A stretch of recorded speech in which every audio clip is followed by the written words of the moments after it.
All right, we have women's basketball coverage royalty on the show today. Our guest, Michelle Smith, who is a longtime writer and journalist and a senior contributor for the online publication The Next, and is also senior director of media relations at my alma mater, San Jose State. If people are watching on video, Spartans. Yeah, there you go. Is joining us. Michelle, we appreciate you taking time out of your day to help educate us and our audience about women's basketball. You got it. It is going to be a process, especially with the Valkyries right now. We're going to learn a lot. We're all going to learn a lot together. Still a lot we don't know. Exactly. And I think so that's why I initially wanted to talk to you, is because you had this column that you wrote titled "Hey Free Agents, Consider the Valkyries." And it was published on January 26th. And one of the first sentences mentions a couple of players: Alyssa Thomas, Jewel Lloyd, Satu Sabali, and Kelsey Plum. And since writing that and publishing that on the 26th, it is now Three of those players 30th. Are off the board. Basically, all of them. I think the most recent report with Satu was that she was taking meetings with New York and Phoenix. Yeah. So even then, it starts to feel like we might not be in the running for her. But I guess I wanted to know from you is that you've gotten the opportunity to speak to Ohema Nianen. I read your piece before about talking to her, and we've said on this podcast a few times. We went to the Invisalign Bay Area Women's Classic at the Chase Center, and she spoke a little bit before, and people were asking her questions, and I respect her so much in the sense of, like, she doesn't really give you much, I feel like, when you're talking, and like in the sense of the idea of the team, like what the team she wants to build is. You don't really get, like, are you going to go big game hunting with the free agent? Are you going to build through the draft? It's kind of service level a little bit is how I feel when I hear it. And so I guess I wanted to know from you, since you've had the opportunity to speak to her, we now have a few of these free agents off the board. Do you think that there's like any, I guess, what we can take from this? Do you think because there's a couple more big time free agents on the board, like a Neko Ogumake that I know has Bay Area ties. Do you think that, we'll hear the Valkyries name in a few of these, in a few of these, like soon to come? I'm hoping so, but I'm a little bit concerned to this point about how quickly some of the biggest free agent names lock themselves up and sort of lock the Valkyries out, right? So I think what you're hearing from Ohema a little bit is, hoping. And what I got from her was, like, she's making a pitch that, listen, we're going to come build with us, come make history with us. Come, the only player they've signed so far out of the expansion draft class is Monique Billings. And Monique is a great player, played at UCLA, covered her there, but she's bounced around the league a little bit. And so, she's bounced around to 4 or 5 teams already in her young career. And so they're going to nail down Monique, who has the potential to be a really, really nice, probably starter level player for them. But where, Kate Martin is a name. Unrivaled is building, the Unrivaled League is building up Kate Martin's profile even a little bit more. And then a lot of international names. And those names aren't as familiar to American basketball fans and American WNBA fans, except for the really diehards. But it's interesting to me that I see a parallel between the way that the Valkyries are starting to build and the way Bay FC did it in the Women's Soccer League, where they leaned heavily into international talent because those were the best players available to them as an expansion team. And I see a parallel path happening here. And I think that's going to be interesting for fans, because I don't see Nneka leaving Seattle. I would love it. When she signed a 1-year deal last year, I said, oh man, it's 1 year in Seattle and then off to San Francisco. But I think she's committed to what's going on up in Seattle. And, so I think that this may be, there are some free agents left on the table. Valkyrie's name could get called soon, but I don't think it's going to be the Kelsey Plum, Jewel Lloyd, Satu Sabali splash that everybody was hoping for. And then keeping in mind that with the new collective bargaining agreement, everybody on the league is essentially on a 1-year deal anyway. So all of those things are sort of coming into play. And I know that the Valkyries folks knew the CBA thing was coming, knew the likelihood that players were going to opt out. And so they have money to spend. They need some people to spend it on. And that's where we are right now. When I look at Ohema and Natalie as kind of like the tandem leading everything, I'm very impressed at their media savviness. Like Brian said, Ohema's like, she's not giving away the game plan, but she is clever and she is witty and she is funny. And she uses that in the media. I think she comes across very well. And Natalie, her story is amazing.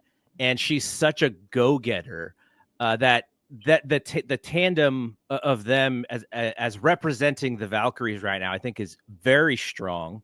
But what do you think about that message? Ohema mentioned entrepreneurs. Now, those of us in the Bay Area, we kind of understand that. Silicon Valley, I come from startups. But like when it comes to WNBA, entrepreneur isn't necessarily what I think of when I think of the WNBA, or why I would kind of come into choose the Valkyries over another team. Like you choose the team because you think that they can win, or because you can get paid more. What do you think she means by that? Because I've heard her say that a lot. I think it has sort of a double meaning. I think, and in terms of entrepreneurship, let's talk about what we're seeing right now. So it's Brianna Stewart and Nafisa Collier who started Unrivaled and brought some major TV partners on board and brought this great facility. And the product is really interesting and the ratings are pretty decent. And so that is entrepreneurship. There's an opportunity there. But I think what Ohema is doing is sort of putting a double meaning on it, which is, A, you're in one of the most creative places in the world, one of the most entrepreneurial places in the world. If you have a great idea, if you want to become a business person in your own right, you're well placed in this market because there's access to VC, there's access to, Joe Lacob's exposure to his friends with VC money and that, right? Like, so she's playing to their life ambitions in addition to their basketball ambitions. And, for better or for worse right now, being an entrepreneur in this context in a basketball sense means being willing to be in the startup phase of something when it may not go gangbusters to start, right? Like if we're going to use that tech vernacular, this is a startup. It is a well-funded, well-managed startup, but it is a startup nonetheless, and the product hasn't been rolled out yet. And so I think for a lot of players, especially in this year of CBA and wanting to maximize their value in a CBA and things, that maybe they don't see that coming to an expansion team and even being the head of the marquee on an expansion team that likely is not gonna, they're not challenging for a title this year, and I don't think anybody thinks that they are. But I think in this year of CBA, players are looking to maximize their value for the next CBA.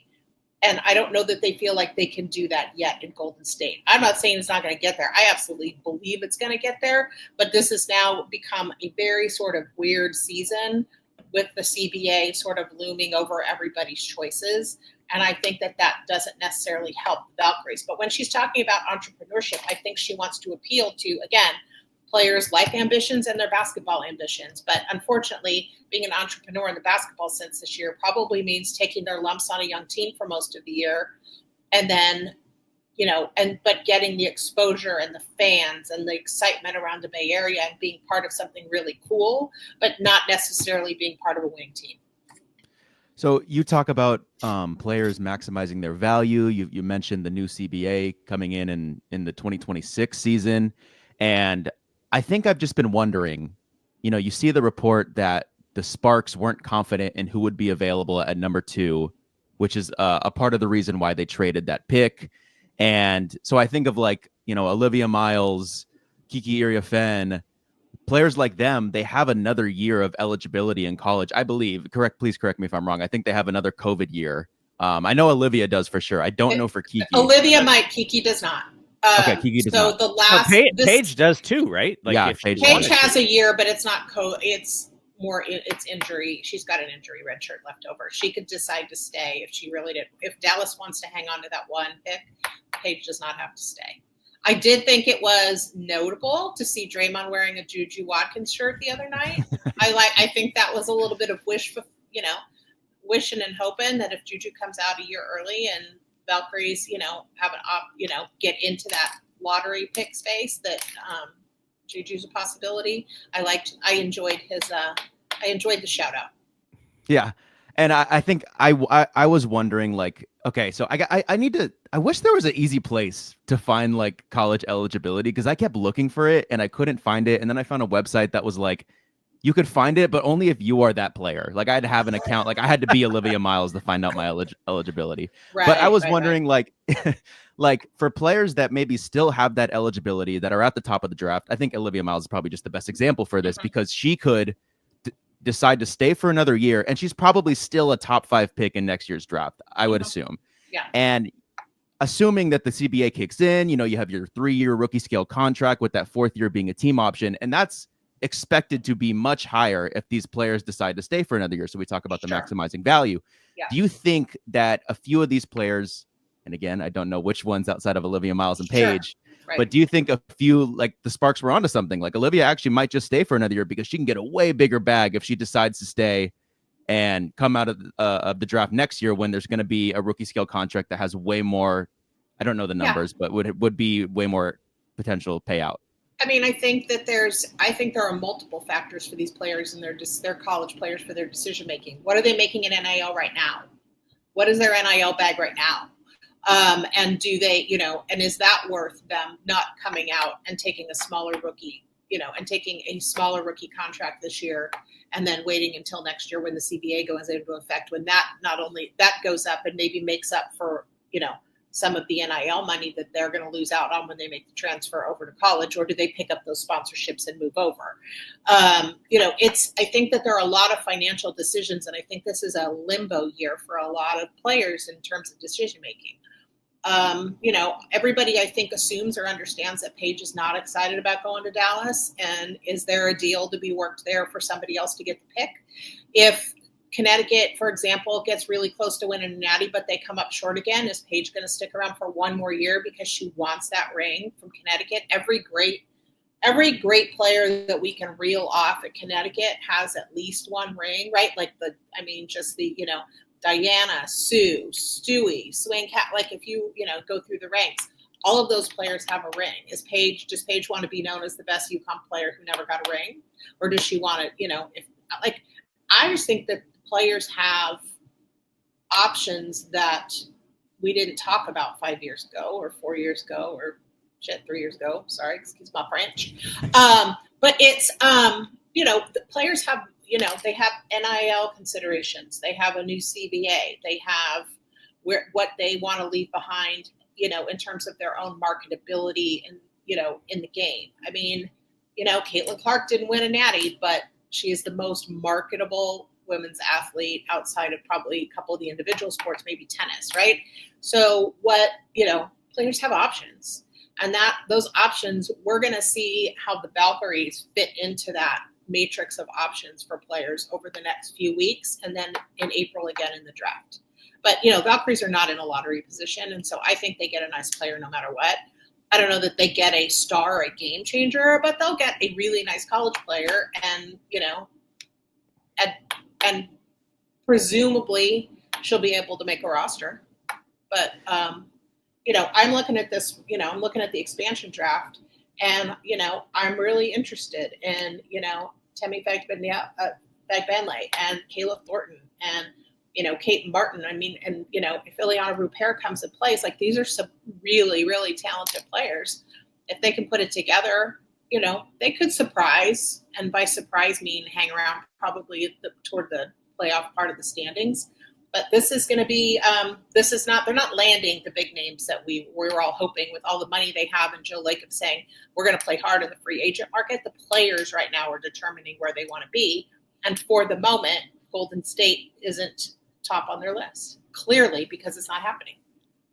You've mentioned Unrivaled, which is in season right now, and I think the whole presentation of Unrivaled has been very impressive.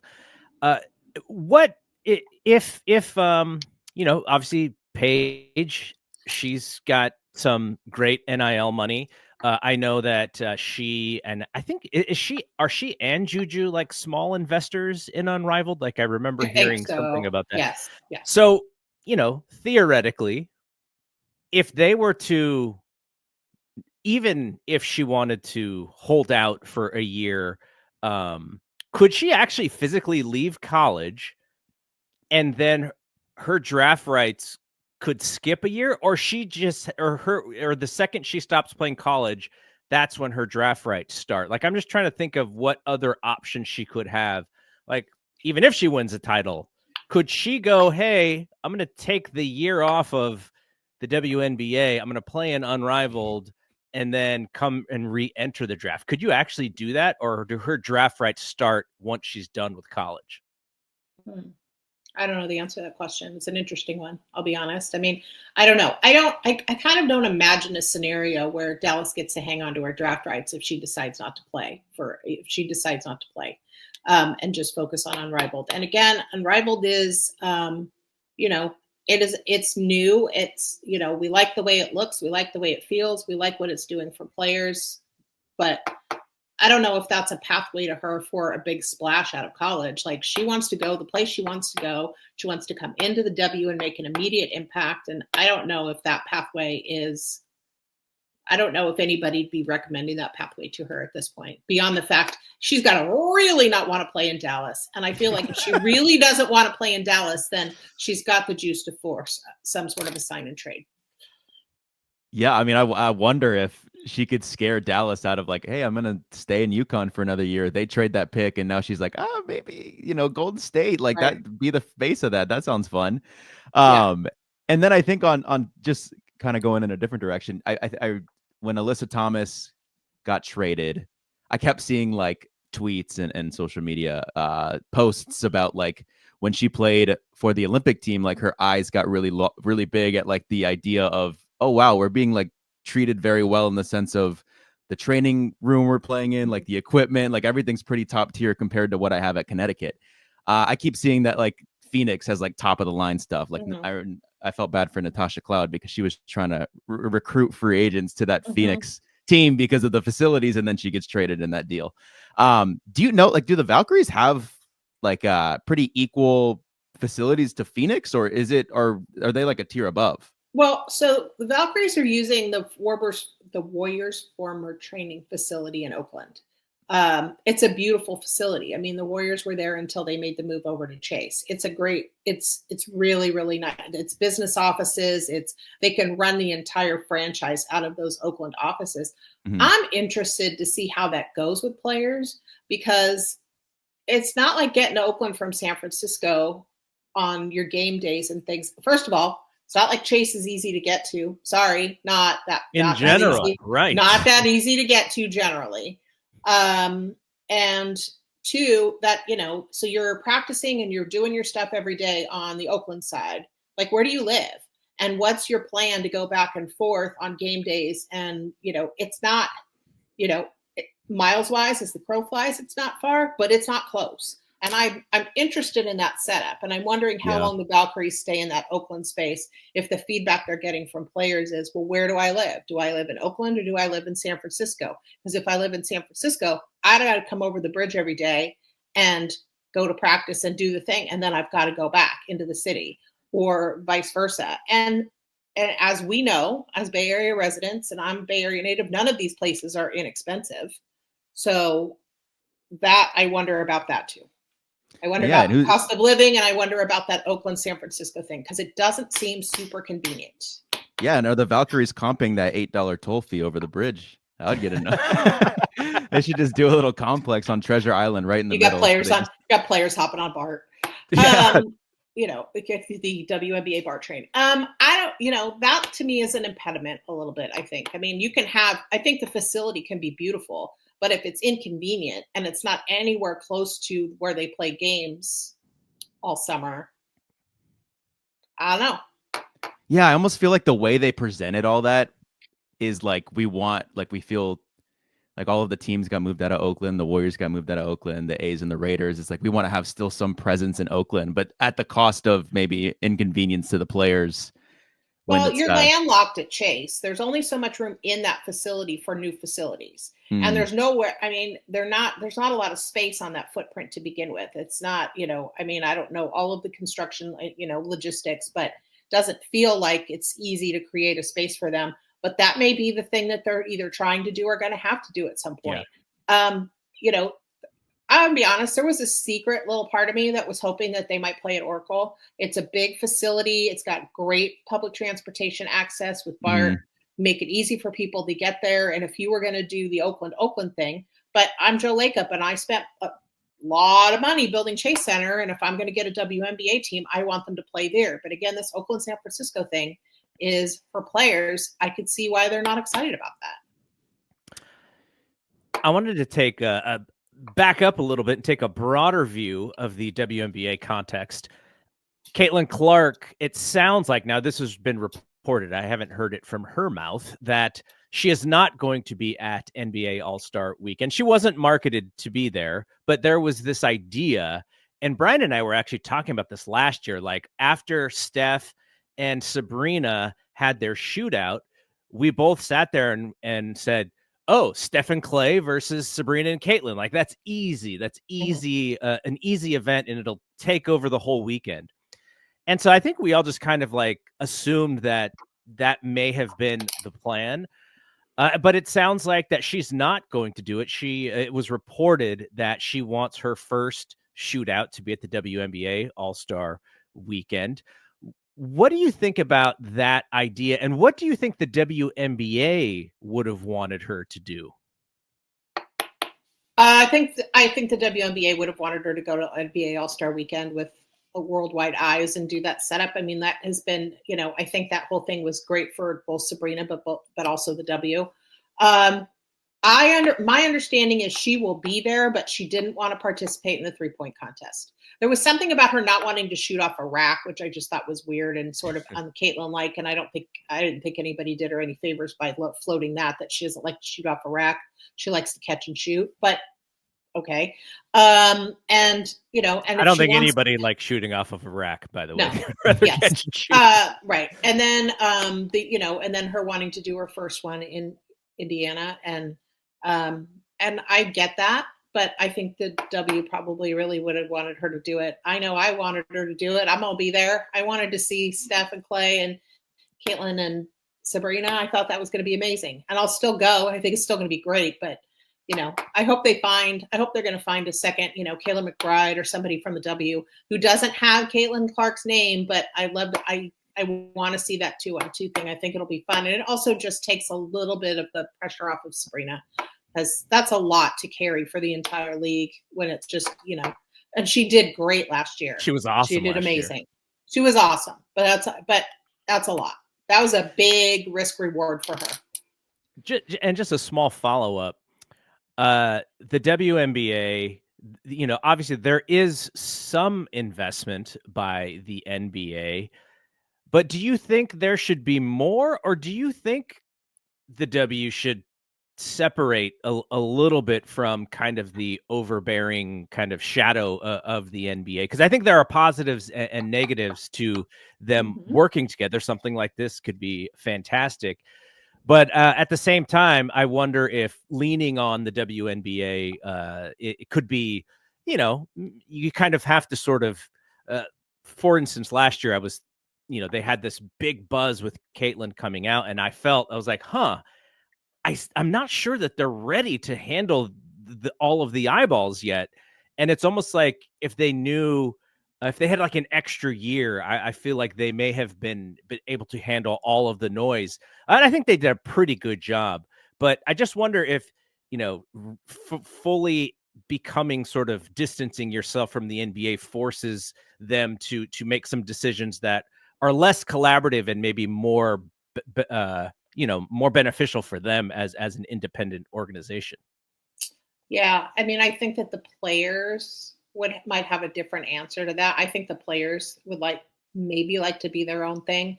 Again, build their own. I think the players feel like they've built this to this point. They've done a lot of the groundwork to build it. I don't necessarily think that the NBA, WNBA doesn't have the staff, the infrastructure that I think that it should. And that's on the NBA because I think that they sort of control how big the infrastructure is in the league. So I think this is a hard question, I think, because I think there are a lot of reasons to see a benefit to the W from breaking out and doing its own and getting out from under the WNBA. They certainly could be successful in their own right, and we could stop this ridiculous narrative that the only reason they exist is because the NBA props them up. And I hope we're getting past the point where people still think that, but I don't know that we are. And so, they would be able to sort of build it in their own right. But there's also an inescapable safety net of the NBA. In terms of resources, in terms of the kinds of resources that you see from the backside, video crews, their ability to bring the house when it comes to an all-star game and have just a bunch of people who work for NBA enterprises show up and do all of there's enough support from the NBA in areas that people don't really see, but are ultimately really important to the W that they'd have to go out and get on their own. So the short answer to that question is, I don't know that I know what's best. I know that there's definitely a pro-con list on both sides. And I think that the players would be interested in finding out, if separated from the WNBA, what their value would be on their own. And I think that there'd be some players who'd be interested in finding out. And so I was wondering from a draft perspective, has there been a specific player that maybe you've been kind of keeping your eye on for the Valkyries, someone that might be available? Because I think of like going into the season, I think it was a very clear Paige Bueckers 1, Kiki Iriafen 2. And then since then, I feel like a few things have changed. Olivia Miles has shot up. And so Kiki would be 3. But then at the same time, it's like, if you're the Chicago Sky, like we already have Camila Cardoso, we already have Angel Reese. Is Kiki someone we'd seriously entertain to draft there? And I think I think it feels like from covering the NBA for a while, it does seem like best player available, maybe consistently does get selected. So if this was the NBA, Kiki would go 3 regardless. But from the conversations I've been hearing within the WNBA, it might be more like team fit sometimes takes priority over potential and best player available. So I guess that's why my mind got running like, oh, wow, do we have a real shot at landing Kiki Iriafen? So has there been anyone maybe you've been keeping an eye on? I mean, I've been keeping an eye on Kiki as well. I think that, Kiki was in a different situation at Stanford, and it played to her strengths in terms of, she had a complementary person inside with Cam.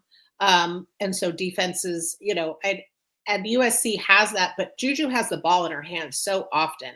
In Tara Vanderveer's system, the edict was always pound the ball inside, feed the big girls. Like, this is what we do here, right? Like, this is, it's what they've done for decades there. And Kiki benefited from that by, improving her hands, improving her finishes, improving, getting out and stretching the defense and the, and her pull-ups, her pull-up jumpers and, all of that. She really rounded out her game in that way. But they're asking you to do something a lot different at USC with Juju, with Juju having the ball in her hands so much. And I think that I think that might give a couple people some pause or say, hey, in our, now that we've seen how she functions in 2 different systems, right? Like a guard-driven system where we've got the ball in our star players' hands all of the time, and how does she operate? And, a system where getting the ball inside is going to be a feature and a focus of the offense in the way that she can succeed. I think there's a chance that Kiki could fall out into a place where the Valkyries could get her. And I think they would snap her up for a multitude of reasons. Obviously, one of them being, I think that while it's not imperative for them to have a player with a local tie, I think they'd love to. And Kiki would be a great ambassador. Great for the marketing of the team as well, I think. Sure. Yeah. Did you have another one, Bri?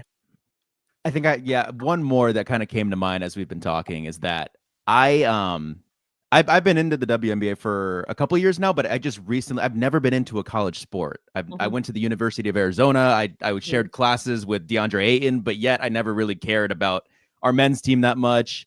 And really, I remember, I have a clear memory of the women's game against Stanford, that championship game, Ari McDonald, Haley Jones, of like really like, wow, this is awesome.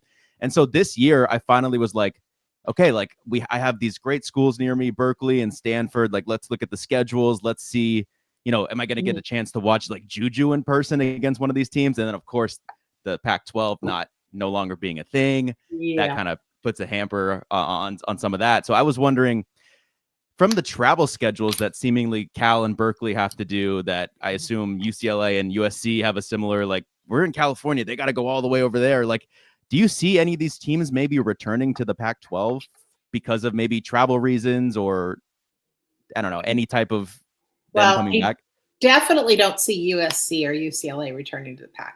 I think that they were the first to go and they would be the last to come back in any scenario. I think that there's I think Stanford and Cal are committed in the ACC, which is obviously the most painful move of any of the former Pac-12 schools that they've had to make. The schools that dipped into the Big 12, Colorado, Utah, the Arizonas, travel-wise, not that big of a deal for them. Oregon State, Washington State will get out of that WCC arrangement after 2 years and go back into the newly formed Pac. I think the Big Ten is tough, but they all chose to be there for a reason. I mean, all four of those schools chose to be. It wasn't a lifeboat for them, right? Like, it was USC, UCLA first, and then Washington and Oregon, who put the death knell on the Pac by deciding they were going. No, but none of them are coming back.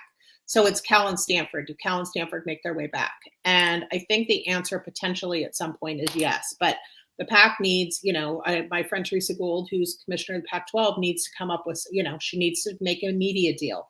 They need to see the landscape, and they would need to see if there's any way. They're committed, I believe, for at least 5 years to the ACC. What's interesting about the travel schedules for Cal and Stanford, but to a same degree for USC, UCLA, is they're going on these trips. So, the old Pac-12 days were, for the women, it was Friday, Sunday. And for the men, it was usually Thursday, Saturday. But you would travel the day before, the evening before, to a school in your time zone. You would play your game, and then that night you would get on the plane and go back, and it was a 3-day trip. The trips that these teams are making, I was just chatting with Kate Pay, the Stanford coach, and the last trip that they made, their games were on Thursday, and they went on Tuesday to make sure that they fly cross country, that they get acclimated, right? That they go on Tuesday, and then they play on Sunday, and then they turn around and travel back on Monday. These are 6-day trips. So they're gone all week. Students are out of class all week. They're away from their, home bases all week. You're feeding them all week. You're making sure that they're supported academically all week. So it doesn't feel sustainable. It doesn't feel sustainable for student athletes. It just doesn't. And it only ever felt sustainable for football to begin with. But now that we're seeing it, you just have to wonder, but I'm still of the hope that, football's going to, break off and do its own thing, and that all of these other sports are going to be able to go slide into some geographic relationships that make more sense than what they're doing now. All right, let's bring this thing back to the Bay Area. Obviously, you know this market very, very well. And when I was growing up, the Stanford women were the best program, like in the Bay Area, for all of the college sports. It's not like, there were some men's players who were very memorable, like at San Jose State, the late Ricky Berry. Like, I very vividly remember seeing him play. Todd Lichty at Stanford, and even this one goes way back. Brian's never heard this name before.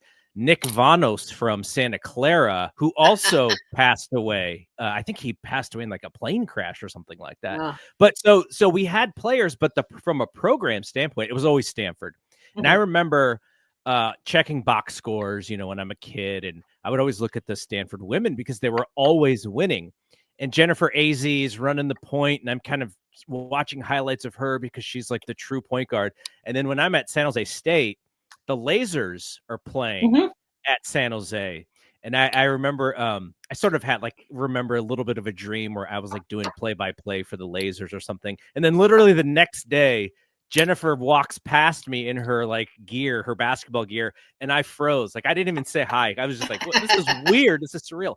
But anyways, long way of saying that, this market. Do you think the Valkyries are perfect for this market and can really make that big splash in a 49ers and Warriors and Giants market? Can the Valkyries step right in and be successful here?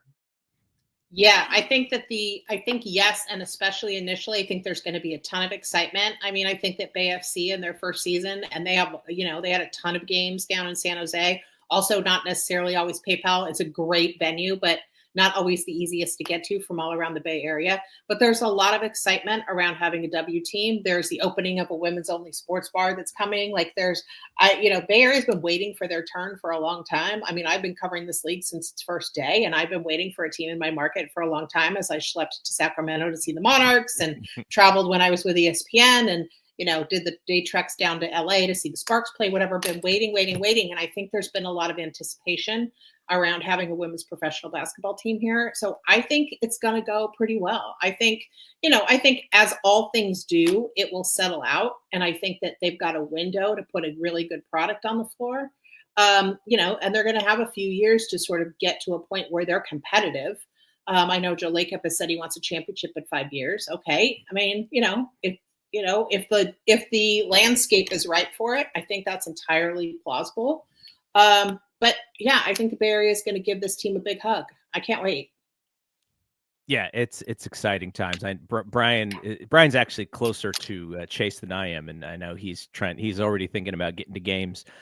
I just want to thank you for doing this. Like it's like I said, I used the word educate like very specifically in the open because I've been following the NBA since I can remember, just as a little kid, and I have glimpses and memories of following women's college basketball. Like I said, the Stanford teams, and at this point, we were just like, we have to put our foot in and start covering the WNBA and start covering women's college basketball more. And Brian has been really good at I think Brian watches actually more women's college basketball than he watches the NBA at this point. So that this has been so great, so helpful. I'm sure our listeners are grateful. Where can people follow you if they want to read you, if they want to see, as you mentioned, you've been covering since the beginning, so you have so much knowledge about this league and you can continue to help educate folks. So at the Next Hoops, which is Howard Megdal's great site full of young writers who are covering this women's and college basketball and WNBA and international basketball, really, really great all across the country. So definitely the Next Hoops. And then I will share that I have a book coming out in the fall, Stanford Women's Basketball, The Legacy of Tara Vanderveer and the Stanford Women's Basketball Program, that will be out in September.